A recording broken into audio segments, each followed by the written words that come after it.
മൂത്തമാക്കല്ലേ Shaan ഉണ്ടാക്കിയപ്പോൾ. Hi friends, അപ്പോൾ ഇന്ന് കുട്ടികൾക്കൊക്കെ ഇഷ്ടപ്പെടുന്ന ഈസി ആയിട്ട് എളുപ്പം ഉണ്ടാക്കി കൊടുക്കാൻ പറ്റുന്ന ഒരു ദോശ എന്ന് ഞാനതിൽ പറയുന്നത്. ഒരു ചോക്ലേറ്റ് ഇട്ടിട്ട് ഒരു ദോശ ഉണ്ടാക്കുന്നത്.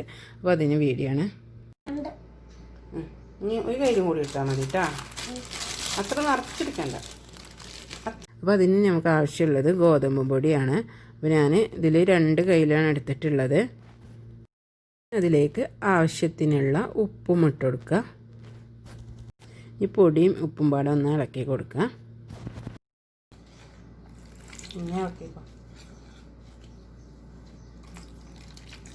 അതിക്ക് വെള്ളം ഒഴിച്ചു കൊടുത്തിട്ട് അതൊന്ന് നമ്മൾ ദോശക്കൊക്കെ മാവുണ്ടാക്കില്ല അതുമാതിരി ആക്കിയെടുക്കുക.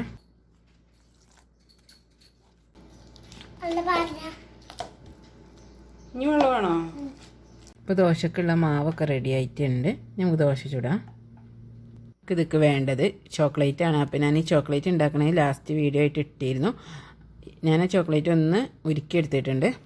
ഒരു പാൻ അടുപ്പിൽ വെച്ചിട്ട് അത് ചൂടായി വരുമ്പോൾ അതിൽ എണ്ണ തേച്ച് കൊടുക്കാം.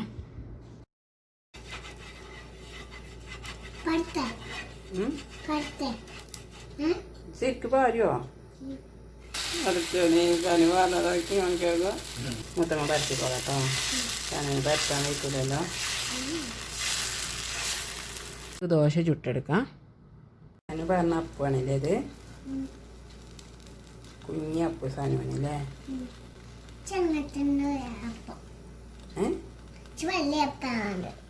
വലിയ ഈ ചെറിയ അപ്പൂ സാധനം ഉണ്ടാക്കിയ അപ്പമായിരിക്ക. ദോശ ഒരു സൈഡ് മുരിഞ്ഞാൽ നമുക്ക് തിരിച്ചിട്ട് കൊടുക്കാം. ഈ സാധനം ഉണ്ടാക്കുമ്പോൾ കൂടി മൊത്തം ചോക്ലേറ്റ് ആക്കി കൊടുക്കാം കേട്ടോ.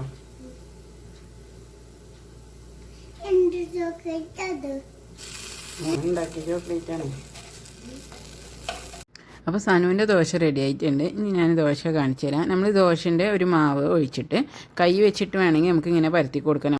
നല്ല ചൂടുണ്ടാവും, അതുകൊണ്ട് നമ്മൾ കൈ പൊള്ളണ ശ്രദ്ധിക്കണം. ഇല്ലെങ്കിൽ നമുക്ക് കയ്യിലോണ്ട് ഇങ്ങനെ പരത്തി കൊടുത്താൽ മതി, നമ്മൾ സാധാ ദോശ ഉണ്ടാക്കണ പോലെ. എന്നിട്ട് ഒരു സൈഡ് മുരിഞ്ഞ് വരുമ്പോൾ അതിന് മേലെ എണ്ണ തേച്ച് കൊടുത്തിട്ട് തിരിച്ചിട്ട് കൊടുക്കുക. എന്നിട്ട് 2 സൈഡ് നല്ലോണം മുരിച്ചെടുക്കുക. എന്നിട്ട് ചോക്ലേറ്റ് ആക്കി കൊടുത്താൽ മതി. അങ്ങനെ ചോക്ലേറ്റ് ആക്കിയിട്ട് പിന്നെ ഒന്ന് റോൾ ചെയ്തെടുക്കുക. അത് നമുക്ക് എങ്ങനെ വേണമെങ്കിലും എടുക്കാം. എന്നിട്ട് അങ്ങനെ ഓരോന്നും ഉണ്ടാക്കിയെടുക്കുക. അപ്പോൾ ഞാൻ ഈ ഒരു മാവ് കൊണ്ട് 5 ദോശയാണ് ഉണ്ടാക്കിയെടുത്തത്.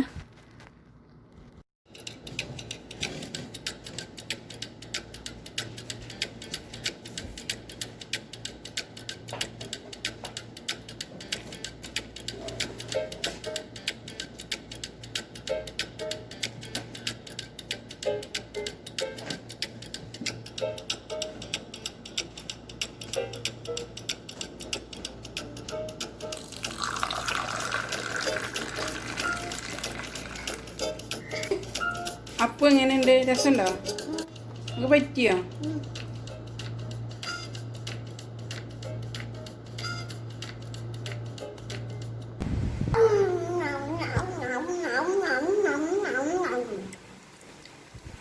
അപ്പോൾ എല്ലാവർക്കും വീഡിയോ ഇഷ്ടമായിട്ടുണ്ടെങ്കിൽ സബ്സ്ക്രൈബ് ചെയ്യാൻ മറക്കരുത്. അതുപോലെ ലൈക്കും കമൻറ്റും ചെയ്യുകൊണ്ടു.